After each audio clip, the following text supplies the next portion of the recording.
What is up, everyone? It is me, Mr. Underhooks MMA. I know it's been a long time. I just haven't really felt like uploading, but I'm gonna start uploading again, alright? I'm sorry, guys, for, you know, not posting any videos in the last, month or so since UFC 304. Yeah. But I have plenty of stuff that I'm gonna post. I'm gonna keep doing my picks on these pay-per-views. And, yeah, if you're new here, subscribe. Um, If you're new or if you're an existing person on this channel, leave a like. And not wasting any time, only 38 seconds in.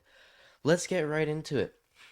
We're gonna um we're gonna start off in the early prelims. I don't know why I didn't bring this up, but these are my official UFC 305 picks.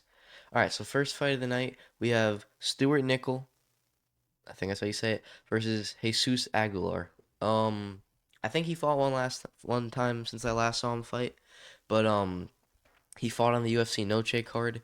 He got a super fast knockout. He beat this guy. Okay, yeah, but I can't pull it up for some reason. But he got like a 20-second knockout on wait, well, I'm on the main card. UFC Noche. I don't know why I had to say that like 6 times, but it's pretty impressive. Apparently won his last fight by decision. I don't remember watching that, but I probably did.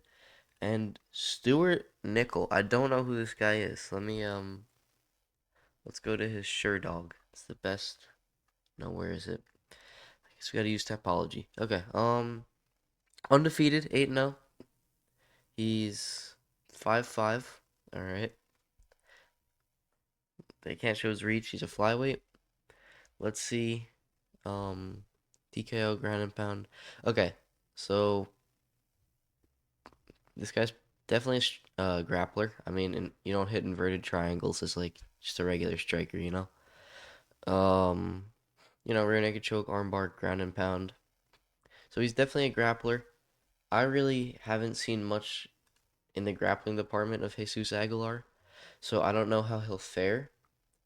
But this guy is honestly getting a lot of finishes on the regional scene, so I'm gonna say he'll fare well in the UFC. I'm gonna say Stuart Nickel by decision. Next fight, Song Kanon versus Rick Glenn. I think he got knocked out in his last fight, Song. I'm not too sure. Rick Glenn, don't really know who this is. But to be honest, I'm gonna go through this one quick. Both stats are pretty identical. Um, just because I know Song Kanon, I'm gonna say he wins also by decision. Next fight, we have Tom Nolan versus Alex Reyes, the brother of Dominic Reyes. To be honest, I don't see this going really well for Alex Reyes. Tom Nolan's good. 6'2" at 155, that's crazy. None of that matters. I mean, a lot of short guys beat taller guys. But this is a big height difference. Identical reach at that much of a height disparity is kind of crazy. But look, Alex Reyes is 37 years old. And in the first place, when he was kind of younger, he wasn't really the greatest fighter in the first place, you know?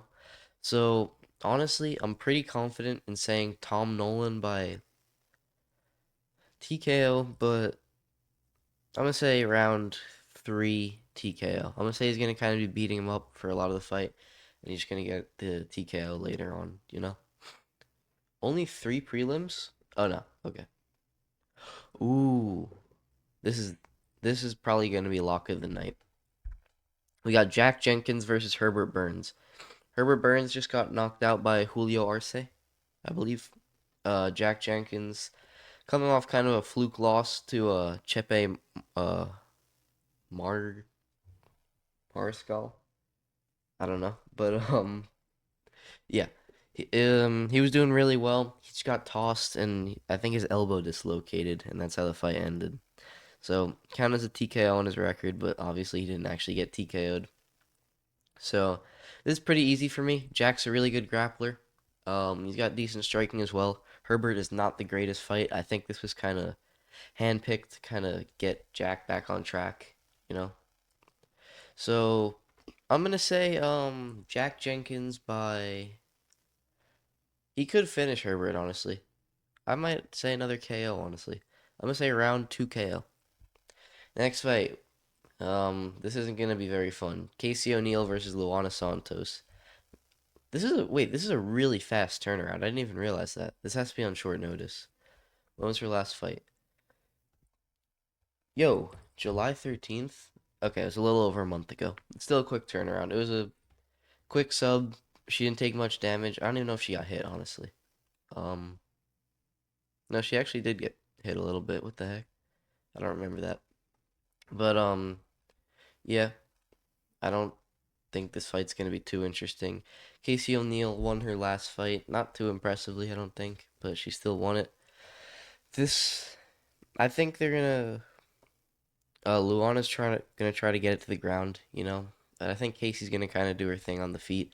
I think she might just piece her up from a distance, and so I'm gonna say Casey O'Neill by decision.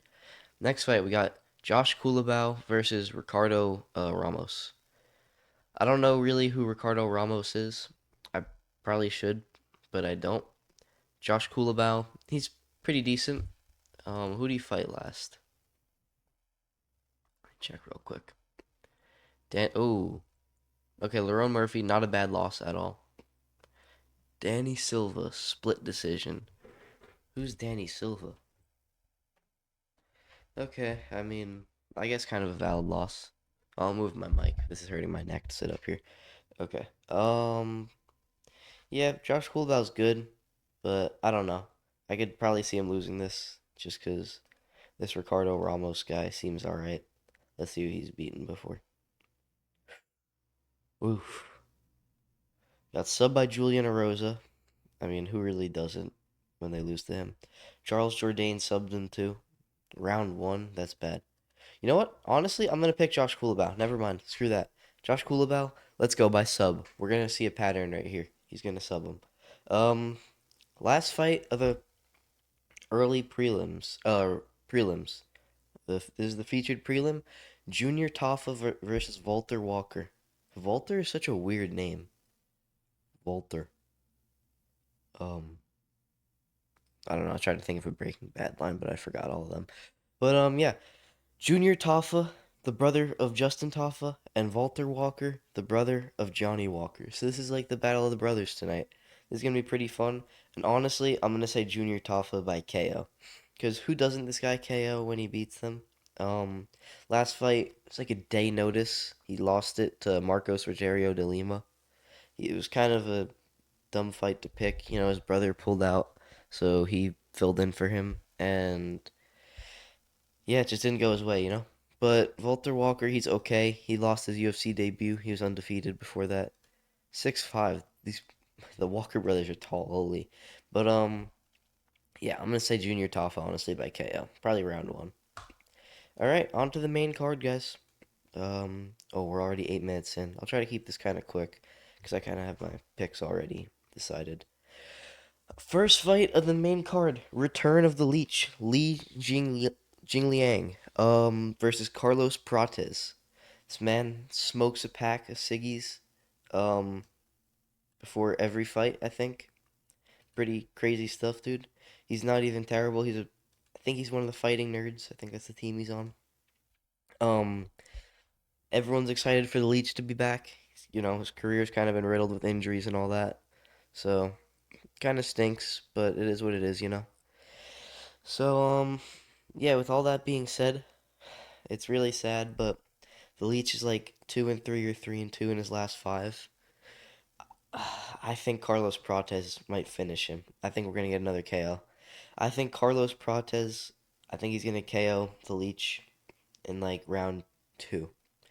Because that beautiful knee against Charles Radke, you know, Chuck Buffalo, the guy that says the F slur all the time, pretty cool. You know, he finished him pretty easily, like some cool walk off knee to the body, and yeah, I really think that he's just kind of a threat at welterweight, super long, 78-inch reach. This is like Connor, kind of. But yeah, the Leech is old too. Carlos is a little old, but not too young. A little old, but not too old. There we go. And yeah, I think he's just gonna find the right punch to put the Leech out, honestly. So Carlos Prates, I'm gonna say round one KO, to be honest. Um, yeah, my stomach feels weird. I'm probably gonna throw up. Anyway, next fight in the main card: Tai Tuivasa versus Jairzinho Rozenstruik. Um, this one's kind of hard for me to pick. Both these guys are pretty terrible. I hate to say that about Tai because everyone loves him, but he is not that good of a fighter. Bro was eating Taco Bell before his last fight. Um, I didn't see anything about Tai eating more Taco Bell. He's on a four-fight losing streak though, but I feel like this is the fight to turn it around. I'm not being delusional. I picked against Tony, not saying that Chiesa was the fight to turn it around. I'm not like just saying that because I want him to be on a winning streak. To be honest, I don't really care because Tai isn't my favorite fighter, but a lot of people like him. But I really think Tai is going to be able to get it done. So I'm going to say Tai by KO, to be honest. I think Tai is going to get it done by KO. I'm not saying which round because I will not get it right. But yeah. All right. Featured fight: Mateus Gamrot versus Dan Hooker. Um, I really want Dan Hooker to win this, to be honest. He's a really fun fighter to watch. He's pretty good. He put on absolute classic against Dustin Poirier. Um, After he came back to regularly training at what's Izzy's gym called? I think Tiger Muay Thai or City Kickboxing. My bad. He's on a two-fight winning streak since then. He only really lost during COVID, as of recently. Um, I'm a little sick, I think, by the way, so that's why I'm sniffling. But yeah, Mateus is good, dude. I think Mateus is gonna win by decision. I want Dan to win, but I don't think he will. I think Mateus, his pressure is like wrestling pressure, just the constant shots. He's like Marab at lightweight, kind of. Just a little more fluky, you know. Marab's actually kind of good. Mateus just kind of fluke. Wait, you know what? No, screw that. Honestly, I'm gonna say Dan Hooker by decision. Dan is gonna stuff his takedowns and he's gonna piece him up. Screw everything I just said. That reminded me. Mateus Gamrot is a fluky flukester. He is not good. Bro beat RDA in his last fight. He's not good, bro. I'm telling you. He got doo-dooed on by Benil when he just did some slight good grappling. Absolutely robbed Arman Sarukian. Beat Rafael Fiziev via knee injury. And he beat someone else by injury too. He's not good. Dan Hooker by decision. Dominant decision. 30-27. Alright, on to the next fight. Co-main event. Kai Kara France versus Steve Urseg. Um I Both these guys are good. Urseg is probably the champ. Congrats, Bedtime MMA. Proud of you, buddy. But answer my DM on Insta, by the way. Uh, yeah, okay. I just had an absolute brain fart. But I think Steve Urseg is honestly gonna win this fight. I think his boxing is too good for KKF. Um, I know we've seen Kai put away some good boxers like Cody, but that's only because Cody has no chin. Steve's chin is kind of untested, but I doubt it's bad. Um, I don't think he's ever been finished before. I might be wrong. Let's check that out. I kind of just made that up. Let's see. He's never been finished. Oh, bro, they did not have to do Matt Schnell like that. Holy crap. Anyway, yeah. He lost to Sean Gauchi early on in his career, but he's beat some really good guys, right? He beat David Dvorak just outside their rankings. Alessandro Costa. Um, I don't. I know he's good, but I don't know too much about him. Is this the guy that fought Manel Kopp? I don't remember. But he beat Matt Schnell as we just saw with like a beautiful left hook. And this probably should have been a split decision. A lot of people think Steve won, to be honest. I don't think he won. I think he just lost the last round and that gave Pantoja the fight. But he's really good. Definitely champion caliber. I don't know if you can say the same about KKF, to be honest. So that's why I'm gonna say Steve Urseg by decision. I think he's gonna be able to take Kai down a little bit. I think he's gonna be able to hold him, maybe do some damage there. I think he's gonna be able to piece him up in the boxing, Kai might land some good leg and body kicks and all that. But yeah, to be honest, I still think Steve's gonna win. So bedtime MMA by decision. Last fight. This is super easy for me to pick, to be honest. Now I do just want to have a disclaimer. I had a dream about Drakus chinning Izzy. All right. Um, yeah, it was pretty crazy. Hold on a second, guys. Okay, sorry about that. Yeah. So I did have a dream. It was pretty crazy. Drakus like absolutely chinned Izzy in the second or third round. So I'm just saying, if that does happen, like maybe I'll buy a lottery ticket. I think you guys should listen to everything I say after that because I'm clearly like a mystic dude. But yeah, Drakus like absolutely flatlined Izzy round two or three. But aside from my dream, last time I had a dream of Charles submitting Armon and that did not happen. I would have picked Armon if it were not for that dream. So I am not listening to my dreams and I'm saying Izzy by round 2 KO. Um I think Drakus just leaves himself way too open sometimes.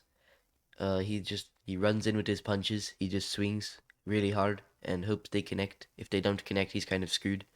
We see him like fight really sloppy. Like every single fight, he makes mistakes that a UFC champion should not make. That's what I'll say. Like pulling Mount against Derek Brunson, not exactly ideal. I think he's just trying to get some like reps in, drilling Mount escapes just in his fights maybe. Maybe he doesn't have training partners in his gym, just trying to do as much as he can during his fights. I don't really know. Interesting strategies by Drakus, but he just swings for the fences, and that's like textbook Adesanya, like where he thrives basically. That's what he's good at, countering those big loopy punches of the guys that like are kind of sloppy, you know? So I really Izzy is not exactly a finisher. I mean, that's not really true. Izzy finishes a lot of guys, but he does have a lot of decisions. But I think Izzy's going to want to get his belt back, and to be honest, as sad as it is, I think he will. I want Drakus to win. He's actually pretty funny. Really good at making people cry during the press conferences. But yeah, I really think Izzy's gonna catch him. I think he's gonna maybe slip out of the way of a big right hand and hit him with a big counter left or something like that. And I think he's gonna plant Drakus, hit him with some ground and pound, and that'll be it. So yeah, guys, that's it. I'm gonna edit this thumbnail, post the video, watch the fights, and yeah, that's how my day's gonna go. All right, hope you all enjoy. See you guys in the next one. Bye bye.